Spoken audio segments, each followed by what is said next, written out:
جناب اس کا ترجمہ ایک مرتبہ میں پھر کر رہا ہوں، اس سے پہلے کہ آپ لوگ سوال کر سکیں۔ ہم نے آیت نمبر 20 سے شروع کیا تھا۔ بسم اللہ الرحمن الرحیم۔ الذین آتیناہم الکتاب، وہ لوگ کہ جن کو ہم نے کتاب دی، یعرفونہ، وہ پہچانتے ہیں ان کو، کما یعرفون ابناءہم، جیسے وہ اپنے بیٹوں کو پہچانتے ہیں۔ الذین خسروا انفسہم، رہے وہ لوگ کہ جنہوں نے اپنے آپ کو نقصان میں ڈالا، فہم لا یؤمنون، تو وہ ایمان نہیں لائیں گے۔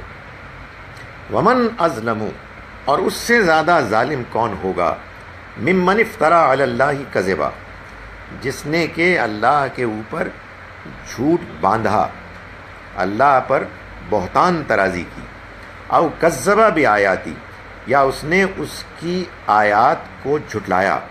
انہ لا یفلح الظالمون، ظالم فلاح نہیں پا سکتے۔ ویوم نحشرہم جمیعا، خیال کرو اس دن کا کہ جب ہم جمع کریں گے ان کو، سب کے سب کو۔ ثم نقول، پھر ہم کہیں گے، للذین اشرکوا، ان لوگوں سے کہ جنہوں نے شرک کیا، این شرکاؤکم، کہاں ہیں تمہارے وہ شریک، الذین کنتم تزعمون، جن کے بارے میں تم گمان کیا کرتے تھے۔ ثم لم تکن فتنتہم، پھر ان کے لیے نہ رہے گا ان کا فریب، الا ان قالوا، سوائے اس کے کہ وہ یہ کہیں گے، واللہ ربنا، اللہ کی قسم، ہمارے رب کی قسم، اللہ ہمارے رب کی قسم، ما کننا مشرکین، ہم مشرک نہیں تھے۔ انظر کیف کذبوا علی انفسہم، دیکھو کیسے جھوٹ بولیں گے وہ اپنے ہی خلاف۔ وضل عنہم ما کانوا یفترون، اور جو کچھ وہ افترا کرتے رہے وہ سارا ان سے ہوا ہو جائے گا۔ ومنہم من یستمع الیک، اور ان میں سے وہ بھی ہیں کہ جو آپ کی بات بظاہر بڑے دھیان سے سنتے ہیں۔ وجعلنا علی قلوبہم اکنۃ، اور حقیقت یہ ہے کہ ہم نے ان کے دلوں پر پردہ ڈال دیا تاکہ وہ اس کو سمجھ نہ سکیں۔ ان یفقہوہ، وفی آذانہم، اور ان کے کانوں پر وقرا، بوجھ ڈال دیا کہ وہ بات کو صحیح طرح سے سمجھ نہ پائیں، سن نہ پائیں۔ وَإِن يَرَوْا كُلَّ آیَةٍ، اور جب یہ دیکھتے ہیں کوئی بھی نشانی، ہر طرح کی نشانیاں، لا یؤمنوا بہا، تو اس پر ایمان نہیں لاتے، حتیٰ اذا جاؤک، یہاں تک کہ جب وہ آتے ہیں آپ کے پاس، یعنی پیغمبر صلی اللہ علیہ وسلم کے پاس، یجادلونک، آپ سے جھگڑتے ہوئے، یقول الذین، یعنی جھگڑتے ہوئے، بحث کرتے ہوئے، حجت بازی کرتے ہوئے، یقول الذین کفروا، تو کہتے ہیں وہ لوگ کہ جنہوں نے کفر کیا، ان ھذا الا اساطیر الاولین، یہ تو کچھ بھی نہیں ہے سوائے اگلوں کے افسانوں کے۔ وہم ینہون عنہ، اور وہ روکتے ہیں اس سے، وینہون عنہ، اور گریز کرتے ہیں خود بھی اس سے۔ وَإِن يُهْلِكُونَ إِلَّا أَنفُسَهُمْ، اور یہ نہیں ہلاک کرتے کسی اور کو سوائے اپنے آپ کے، وما یشعرون، اور انہیں اس کا شعور نہیں۔ وَلَوْ تَرَىٰ، اور اے کاش کہ تم دیکھ سکتے، اِذْ وُقِفُوا عَلَى النَّارِ، کہ جب کہ یہ آگ کے کنارے کھڑے کیے جائیں گے، فقالوا، پھر وہ کہیں گے، یا لیتنا، ہائے ہماری بربادی ہے، کاش، نردو، ہم لوٹا دیے جائیں، ولا نکذب بآیات ربنا، اور کاش کہ ہم پھر جائیں اور نہ اپنے رب کی آیات کو جھٹلائیں، ونکون من المؤمنین، اور ہم ہو جائیں اہل ایمان میں سے۔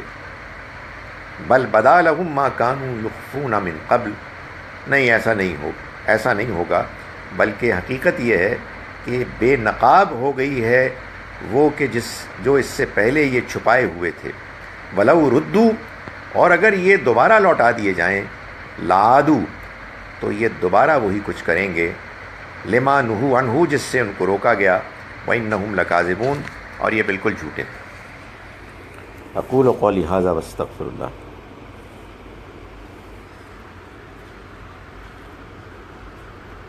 جناب جی، اس میں دیکھو شروع میں ہی بہت کلیئر اللہ تعالیٰ نے بتا آیا ہے کہ شرک کیا ہے کہ کسی بھی ذریعے سے اللہ تعالیٰ سے مانگنا کسی دوسرے کے ذریعے، وہ ایک قسم کا اللہ کے شریک بنانے کی بات ہے. کیونکہ قرآن میں اتنا کلیئر آیا، اس کے باوجود ہمارے ہم اپنے ارد گرد دیکھیں اس کو بلکہ اسٹیٹ کی سرپرستی بھی حاصل ہوتی ہے کئی جگہوں پہ. یہ کیا کھلا شرک نہیں ہے؟ دیکھیں اس میں دو تین باتیں ہیں. ایک تو یہ کہ یہ ٹھیک ہے کہ یہ شرک ہے، اور جب ہم کسی کو سمجھائیں گے تو ہم اس کو یہی سمجھانے کی کوشش کریں گے کہ دیکھیے ایسا نہ کریں، یہ شرک ہے، کہیں ایسا نہ ہو کہ آپ اللہ کے ہاں پکڑے جائیں. وہ جو کرتے ہیں وہ کیوں کرتے ہیں؟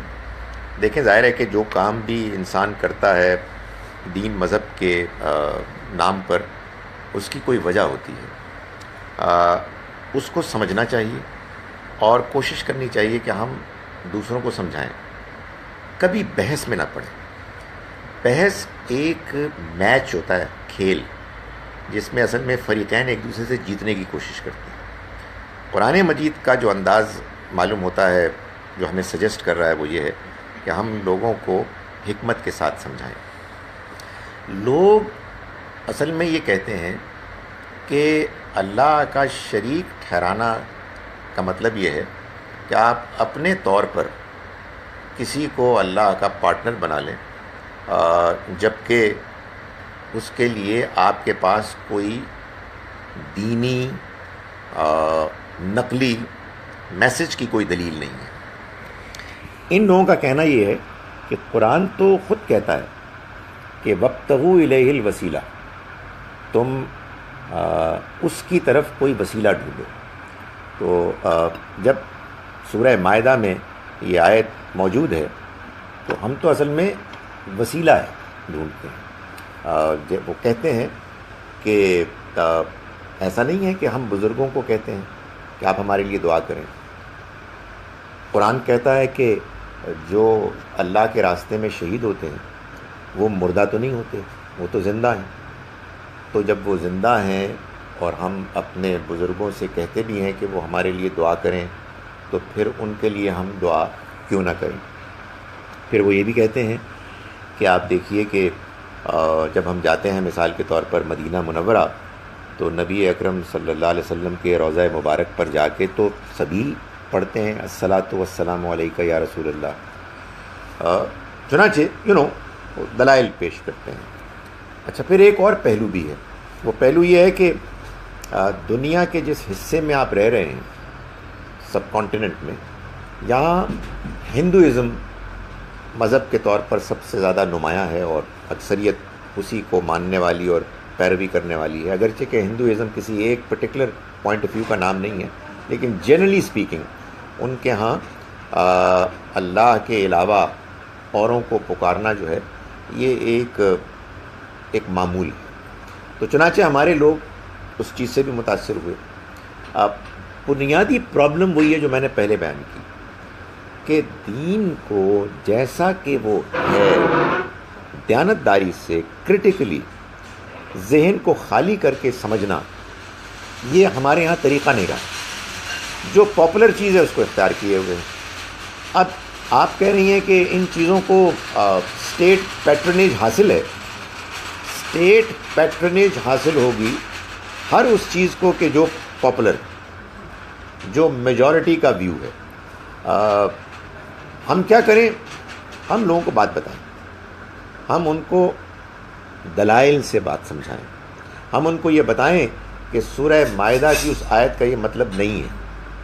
ہم اس کو بتائیں، ان کو بتائیں کہ قرآن سورہ بقرہ میں یہ کہتا ہے کہ اے پیغمبر، جب اذا سالک عبادی انی، جب میرے بندے آپ سے پوچھیں میرے بارے میں تو ان کو بتا دیں فإنی قریب، میں تو قریبی ہوں. اجیب دعوت الداعی اذا دعان، میں دعا کرنے والوں کی دعا سنتا ہوں، قبول کرتا ہوں جب وہ پکارتے ہیں مجھ کو. فلیستجیبوا لی، تو انہیں بھی چاہیے کہ وہ میرا کہا مانیں.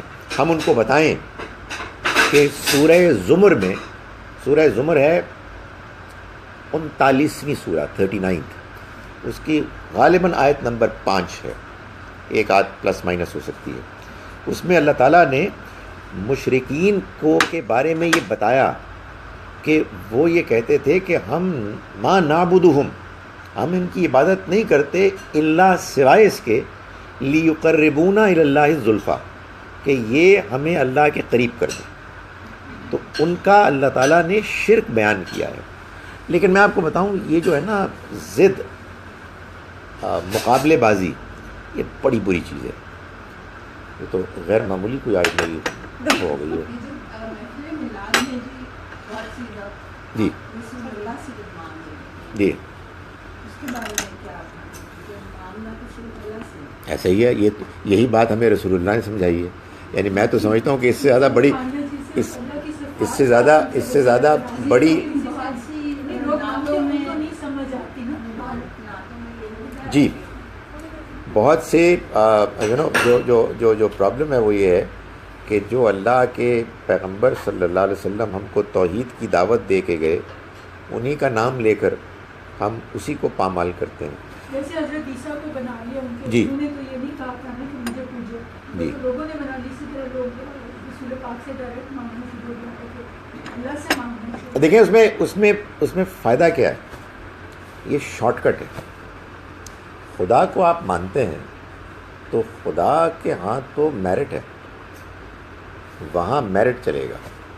اچھا اس سے آپ مانگتے ہیں تو ظاہر ہے وہ دے گا اپنے حکمت کی بنیاد پر. جب آپ اللہ کے علاوہ کسی کو آپ چن لیتے ہیں تو ان کو آپ خوش کریں گے اپنی شرائط پر، اس لیے کہ شرک تو ایک جھوٹ ہے نا. نبی صلی اللہ علیہ وسلم کوئی امکان ہی نہیں ہے کہ آپ یہ فرما کے گئے ہوں کہ مجھے بھی تم پکارو.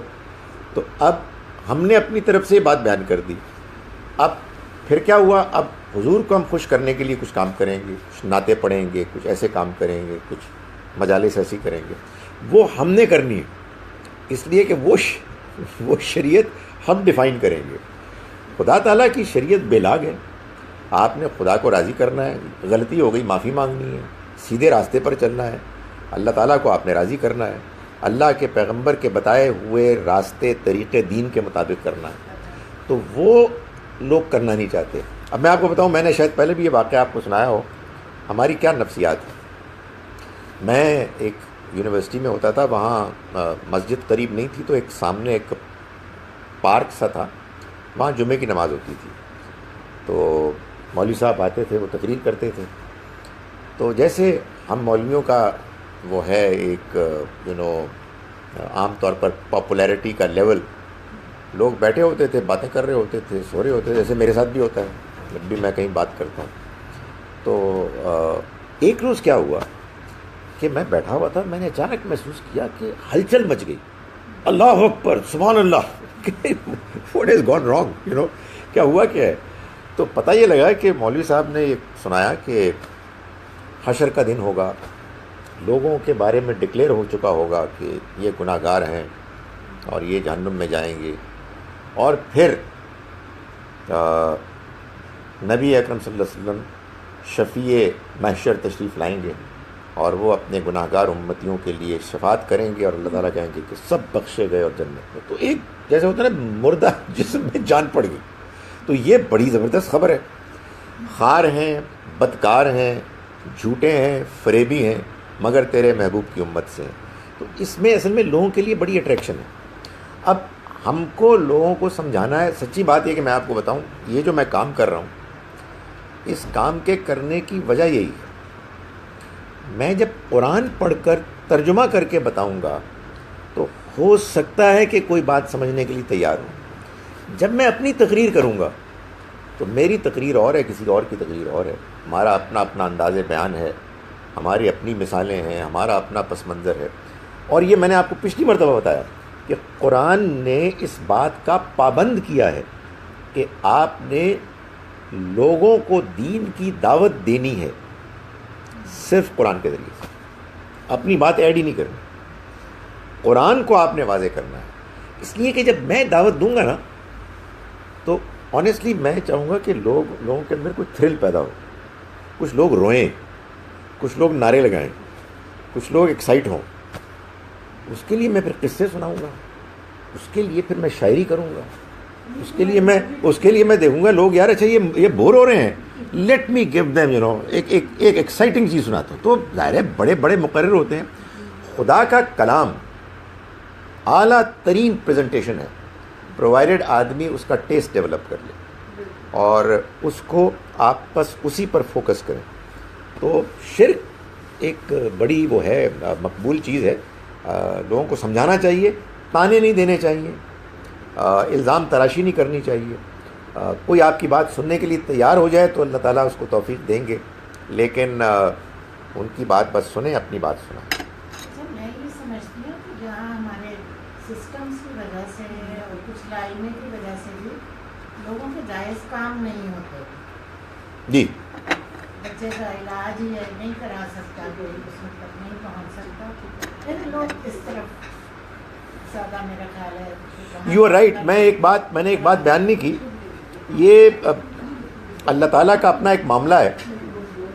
آپ جب لوگوں سے پوچھیں نا, بڑے بڑے سمجھدار پڑھے لکھے لوگ, کہ یہ جا کے بزرگوں کے مزاروں پر کیوں دیگیں چڑھاتے ہیں اور چادریں چڑھاتے ہیں, تو آپ کو انویریبلی یہ جواب ملے گا ہمارے کام ہوتے ہیں. یعنی میں جب نمز میں تھا تو بعض اسٹوڈنٹس نے, میں نے آپ کو شاید پہلے بھی بتایا, یہ اپنی ریسرچ میں ایک پروجیکٹ لیا کہ یہ جو تھے نا, یہ جو ہوتے ابھی تو اللہ کا شکر ہے کم نظر آتے ہیں, یہ جو اس کے دولے کہلاتے ہیں, وہ دولے شاہ کے چوہے, دولے شاہ کے چوہے.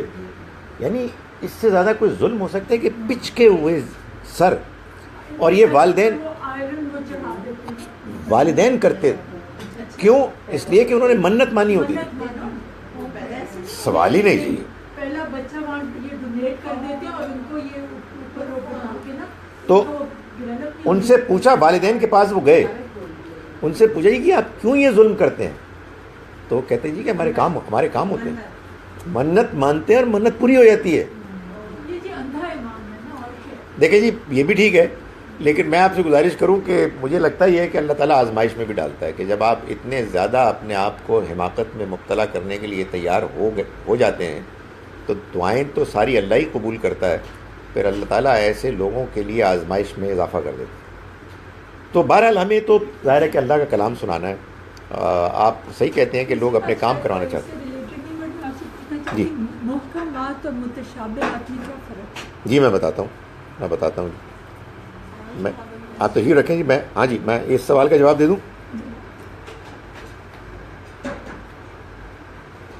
سر, نماز اور روزے کے معاملے میں تو ہم اپنی ارادی قوت مضبوط کر لیتے ہیں اور ان کو نہیں چھوڑتے, لیکن یہی ارادی قوت غیبت کرنے, غلط جگہ غصہ کرنے وغیرہ کے معاملے میں کیوں کمزور ہو جاتی ہے؟ میرا خیال یہ ہے کہ اس کی وجہ یہ ہے کہ ہم نے دین کو اس کی حقیقت میں سمجھا ہی نہیں. ہمیں یہ بتا دیا گیا ہے کہ ہمارا نماز روزہ یہ ہم کو کامیاب کر دے گا. نہیں, ہمارا نماز روزہ جو مخلصانہ صحیح نماز روزہ ہے, ورنہ نبی صلی اللہ علیہ وسلم نے فرمایا کہ جو شخص روزہ رکھتے ہوئے جھوٹ بولتا ہے اور جھوٹ پر عمل کرتا ہے, اللہ کو کوئی دلچسپی نہیں کہ وہ بھوکا پیاسا رہے. اس کا مطلب یہ ہوا کہ اصل میں یہ ہماری ریلیجس انڈرسٹینڈنگ کی خامی ہے. میں نے ابھی آپ کو بتایا کہ نماز روزہ تو بات کی بات ہے, انسان کو ایمان ہی نصیب ہوتا ہے اس وقت کہ جب انسان ایک اچھا سچا کھرا انسان ہوتا ہے. اس سے پہلے بس نام کی بات ہے. تو آپ کا ایمان, آپ کی عبادات اگر آپ کی اخلاقیات سے خالی ہیں, بغیر ہیں اس کے, تو بیکار ہیں. یہ بات بتائی نہیں جاتی. جو بات بتائی جاتی ہے وہ یہ بتائی جاتی ہے کہ قیامت کے روز ترازو ہوگا, ایک طرف نیکیاں ہوں گی, ایک طرف برائیاں ہوں گی. تو برائیوں میں جھوٹ ہوگا, برائیوں میں لوگوں کو تنگ کرنا ہوگا, تو ٹھیک ہے ہم کرتے ہیں, لیکن نیکیاں بھی تو دیکھیں. میری شب قدر کی عبادت, میرے مسجد میں کنٹریبیوشن, میرے عمرے، وہ اتنے بھاری ہو، اچھا اس کا پھر اس کا جو ثواب بیان ہوتا ہے وہ اتنا ایگزیجریٹڈ ہوتا ہے اور بغیر کسی وضاحت کے کہ آدمی کے ذہن میں آتا ہے کہ یار آخر میں آخرتی کی کامیابی ہے نا تو بھاری ہو جائے گی. تو اصل میں کیا ہے، یہ دین کی پریزنٹیشن کی خامی ہے. لوگوں پر واضح کرنا چاہیے کہ نماز وہ نماز مطلوب ہے کہ جو انسان کو فحش اور برائی سے روکتی ہے. روزہ وہ روزہ مطلوب ہے جس سے انسان کے اندر تقویٰ پیدا ہوتا ہے. یہ کہنے کا مطلب یہ نہیں ہے کہ لوگوں کو کہیں کہ روزہ نماز نہ اختیار کرو، نہیں، ضرور کرو مگر اس کے صحیح جذبے کے ساتھ. جی میں بھی آتا ہوں. جی آپ کا کیا سوال؟ دعا کی بات کر رہی تھی تو what is the back ground زیادہ دعا مانگی جاتی ہے، سفر میں ہوتا ہے، از دیر اے بیک گراؤنڈ؟ جی دیکھیں، میری ہمیشہ سے کوشش یہ ہوتی ہے، اپروچ یہ ہوتی ہے کہ حدیث کی بات کو قرآن کی بات کی روشنی میں سمجھا جائے. تو آپ انویریبلی یہ دیکھیں گے کہ بڑی حکیمانہ باتیں سامنے آتی ہیں. دونوں سورسز کو کاٹ دیں گے ایک دوسرے سے، ٹوٹل کنفیوژن. اب آپ دیکھیں کتنی خوبصورت بات ہے یہ جو آپ نے پوچھی. بیمار کی دعا زیادہ قبول ہوتی ہے، مسافر کی دعا زیادہ قبول ہوتی ہے، پریشان حال کی دعا زیادہ قبول ہوتی ہے. یہ بالکل قرآن کی اس آیت کی تفسیر ہے، امن یجیب المضطر اذا دعاہ، بھلا وہ ذات کہ جو مضطر، بے قرار، ڈیسپریٹ کی دعا سنتا ہے جب وہ بے چین ہوتا ہے. سو اگر کوئی شخص بیمار ہے اور وہ بیماری میں اللہ سے دعا کرتا ہے گڑ گڑا کے تو اللہ تعالیٰ اس کو سنتا ہے. یہ بات جان لیں، دعا وہ سنی جاتی ہے دل سے نکلتی ہے. سارا جو معاملہ ہے وہ دل سے نکلنے کا ہے. جب آپ ڈیسپریٹ ہوتے ہیں نا تو دعا آپ کے دل سے نکلتی ہے. ابھی ہم کھا پی رہے ہیں، ابھی ہم اس میں ہیں، دوری میں ہیں. تو جیسے ہی آدمی کے اندر کوئی مجبوری آتی ہے اور وہ خدا کو اپنے بہت قریب پاتا ہے اور دعا کرتا ہے تو وہ دعا قبول ہوتی ہے. بات ٹھیک ہے، لیکن یہ نہیں کہ ہر بیمار کی، یہ نہیں کہ ہر مسافر کی. تو اس میں جو بات حدیث میں بیان ہوئی ہے اس کو اس طرح سے دیکھنا چاہیے کہ آدمی جب کبھی بھی خلوص سے دعا کرے گا، اور یہ جو مختلف مثالیں ہیں اصل میں ان میں وہ ڈیسپریشن پیدا ہو جاتی ہے جس کے بعد آدمی دل سے دعا کرتا ہے اور دل کی دعا اللہ تعالیٰ سنتا ہے. ابھی جو میں نے ایک کلپ بھیجا ہے اس میں ہی میں نے بیان کرنے کی کوشش کی ہے کہ اللہ تعالیٰ اس کو سنتا ہے.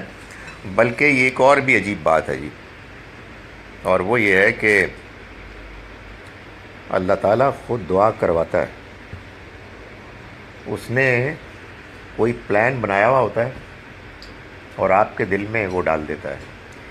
یہی حقیقت ہے، میں ابھی اس کی تفصیل نہیں بیان کر رہا، یہی حقیقت ہے نبی اکرم صلی اللہ علیہ وسلم کی شفاعت کی، اور یہی حقیقت ہے نبی اکرم صلی اللہ علیہ وسلم کی دنیا میں بندوں کے لیے دعاؤں کی.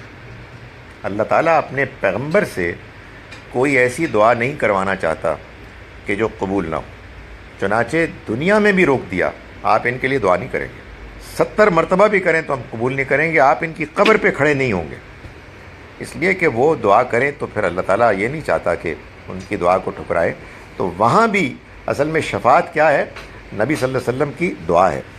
دعا ہی ہوتی ہے نا سفارش. تو یہ شفاعت جن کو ملے ان کو ملے گی جن کے لیے اللہ تعالیٰ پہلے اجازت دیں گے. تو یہ ہے. بعض اوقات پتہ نہیں آپ کو اس کا تجربہ ہوا یا نہیں ہوا، ایک عجیب بات ہوتی ہے. اللہ تعالیٰ بس محفوظ کرے، کمال ہے یہ. مطلب ہم مردوں کو تو بڑا موقع ملتا ہے، آپ خواتین بھی کرتی ہوں گی. نماز جنازہ جب ہم پڑھتے ہیں تو نماز جنازہ میں نے یہ کئی مرتبہ دیکھا ہے کہ کسی کی نماز جنازہ ہے، کوئی خاص تعلق بھی نہیں ہے اور تھکا ہوا بھی ہے بندہ، کوئی فریشنس بھی نہیں ہے، اور اچانک جیسے ہی وہ شروع ہوتی ہے تو ایسا لگتا ہے کہ دل مائل ہو گیا. اور اللہ معاف کرے، بعض اوقات کوئی بہت قریبی ہوتا ہے، کچھ بھی نہیں ہوتا. تو خدا تعالیٰ ہے کہ جو ان معاملات کو کرتے ہیں. جی آپ فرما رہے ہیں. دیکھیں آپ نے پوچھا متشابہات اور محکمات، یہ سورہ آل عمران کی آیت نمبر 7 ہے۔ اللہ تعالیٰ نے قرآن مجید میں ہمیں اپنا دین جو دیا ہے، جو اس کے دلائل دیے ہیں اور جو حقیقتیں سمجھائی ہیں، وہ سب بالکل واضح زبان میں۔ قرآن کی ساری زبان واضح ہے، کوئی بات بھی ایسی نہیں ہے کہ جس میں کوئی ایچ پیچ ہے، جس میں کوئی ویگنس ہے، ایمبیگوٹی ہے۔ البتہ قرآن نے یہ واضح کیا ہے کہ قرآن کی بعض آیات متشابہات ہیں۔ متشابہات کا مطلب کیا ہے؟ جی میں بتاتا ہوں۔ متشابہات کا مطلب ملتا جلتا ہی ہے، but what does it mean? بات یہ ہے کہ ایک وہ دنیا ہے جس کو میں نے اور آپ نے نہیں دیکھا، فرشتے، آخرت، جنت، دوزخ، وحی، یہ وہ نادیدہ دنیا ہے جس پر ہم ایمان لائے ہیں۔ ایمان لائے ہیں یعنی ان کے دلائل کی روشنی۔ اللہ نے اس نادیدہ دنیا کو بھی قرآن مجید میں کہیں کہیں بیان کیا تاکہ ایک مناسبت تو ہو نا۔ بالکل ہی اگر ڈسکرائب نہ کیا جاتا تو آپ صرف تھیوری کو مان رہے ہوتے۔ تو خدا تعالیٰ نے جنت کو مشکل کر کے ایک تصویر کشی کر دی، اسی طرح سے جہنم کو۔ لیکن بھائی اس کو تو دیکھا ہی کسی نے نہیں۔ نبی صلی اللہ علیہ وسلم نے فرمایا جنت کے بارے میں کہ وہ ایسی جگہ ہے کہ مالا عین رات، جس کو کسی آنکھ نے نہیں دیکھا، ولا اذن سمعت، نہ کسی کان نے سنا، ولا خطر علی قلب بشر، نہ کسی انسان کے دل میں اس کا گمان بھی آئے۔ اتنی حسین ہے، اتنی انسان کی امیجنیشن سے بیونڈ ہے کہ اللہ جس سے راضی ہوگا، جس کو نوازے گا، تو وہ ہم کو اس دنیا میں اس کا مشاہدہ نہیں کرائے گا، مگر اس کو کچھ بیان تو کرنا ہے نا۔ تو اللہ تعالیٰ نے اس کو بیان کرنے کے لیے جو زبان اختیار کی وہ متشابہ زبان، عربی زبان کے وہ الفاظ اور اس میں وہ تصورات کہ جن کو اس زمانے کے بدو جو سننے والے تھے وہ جانتے تھے۔ کیوں بھلا؟ آپ دیکھیں جو ہماری زبان ہوتی ہے نا، اس میں الفاظ اس وقت آپ بولتے ہیں جب شے موجود ہوتی ہے۔ جب تک ریڈیو نہیں آیا تھا لفظ ریڈیو بھی نہیں آیا تھا، جب ٹیلی ویژن آیا تو لفظ ٹیلی ویژن آیا، جب کمپیوٹر آیا تو لفظ کمپیوٹر آیا۔ کمپیوٹر سے پہلے کمپیوٹر کو بولنے کا تک کیا تھا؟ ہو ہی نہیں سکتا تھا۔ اصل میں زبان جو ہے نا وہ رسپونڈ کرتی ہے نیڈ کو۔ آئی وانٹ ٹو کمیونیکیٹ، اس لیے مجھے الفاظ کی ضرورت ہے۔ تو اس لیے ہماری زبان میں جنت کی نعمتوں کے لیے جو بالکل ایگزیکٹ اپروپریٹ الفاظ ہیں وہ ہیں ہی نہیں، اس لیے کسی نے دیکھا ہی نہیں ہے، اور ان کو بیان بھی کر دیا جاتا تو ہمارے سر کے اوپر سے گزر جاتی۔ تو اللہ تعالیٰ نے اس کے معاملے میں یہ بتایا کہ جو ہم بیان کر رہے ہیں وہ متشابہات ہیں، اور تم ان کی تعویل، ان کی حقیقت کو جاننے کی کوشش نہ کرو۔ وما یعلم تاویلہ الا اللہ، ان کی تعویل، ان کی حقیقت کوئی نہیں جان سکتا سوائے اللہ کے۔ اور جو الراسخون فی العلم ہیں، جو علم میں مضبوط راسخ ہیں، وہ یہ کہتے ہیں کہ یہ سب اللہ کی طرف سے، ہم اس کو مانتے ہیں۔ جن کے دلوں میں ٹیڑھ ہے وہ ان کی حقیقت کو جاننے کی کوشش کرتے ہیں فتنہ پیدا کرنے کے لیے۔ حقیقت کے لیے بھی آپ یہ لفظ تعویل جو ہے نا، اس کا مطلب ہے حقیقت جاننا۔ اس کو اب قرآن مجید نے واضح کیا ہے سورہ یوسف میں۔ یوسف علیہ السلام نے 11 ستارے دیکھے، چاند کو دیکھا، سورج کو دیکھا کہ وہ ان کے آگے سجدہ کر رہے ہیں۔ اب ستارے کیا ہوتے ہیں؟ اس میں کوئی اشتباہ نہیں ہے۔ چاند سورج کس کو کہتے ہیں یہ کلیئر ہے، لیکن اس خواب میں اصل میں اس سے کیا مراد تھی؟ یہ جب ان کے 11 بھائی اور ان کے والدین ان کے آگے جھکے تو انہوں نے اپنے والد سے کہا کہ ابا جان، ھذا تعویل رویائی، یہ میرے خواب کی حقیقت ہے۔ اصل میں وہ ستارے یہ تھے۔ تو یہ جو نہریں ہیں، یہ جو درخت ہیں، یہ جو شرابن طہورا ہے، یہ وہاں جا کے پتہ لگے گا اصل میں کیا ہے. یہاں تو بس ایک آئیڈیا دیا گیا ہے، اور اس کے بارے میں یہ کہا گیا ہے کہ اس سے آگے جانے کی ضرورت نہیں ہے کہ آپ پتہ نہیں کیا چکر ہے. بعض لوگوں کی دلچسپی یہ ہوتی ہے کہ آپ یہ بیان کریں کہ وہ حوریں کیسی ہیں، ان کے قد کتنے ہیں. یہ کوئی بتانے کی ضرورت نہیں ہے. یہ ہم کو جو بتا دیا گیا ہے فل سٹاپ بس. تو بہت سے لوگوں کو ڈسپوائنٹمنٹ ہوگی، وہ تو انہوں نے سوچ کے دیکھیں، اگر میں آپ کو جنت کی اصل ڈسکرپشن بتاؤں جو قرآن نے بتائی ہے، تو اس کے بعد کون بدذوق آدمی اس سے مایوس ہوگا. وہ جگہ ہے جہاں نہ کوئی ماضی کا غم ہوگا، نہ مستقبل کا خوف ہوگا. وہاں اگر ایمان والے اپنے ایمان کے ساتھ، اور ان کے والدین بھی اور ان کی اولاد بھی جائیں گے، سب کو اللہ اکٹھا کر دے گا. وہاں انسان کو وہ سب کچھ ملے گا جو مانگے گا، اور اللہ کے پاس مزید بھی ہے. وہاں سے انسان کو ہٹنے کا جی نہیں چاہے گا. تو وہاں انسان کو اللہ کی رضا ملے گی، رضی اللہ عنہم. تو یہ ڈسکرپشن کیا کافی نہیں ہے؟ میرا یہ خیال ہے کہ جو حوروں کے قدوں کے پیچھے پڑے ہوئے ہیں، میرا خیال ہے ان کی کوئی ذوق کی کمی ہے. اور یہی میں کہتا ہوں کہ دین کو جب آپ صحیح طرح سے پیش نہیں کرتے، تو اس کا اتنا ایک پور ٹیسٹ پیدا ہو جاتا ہے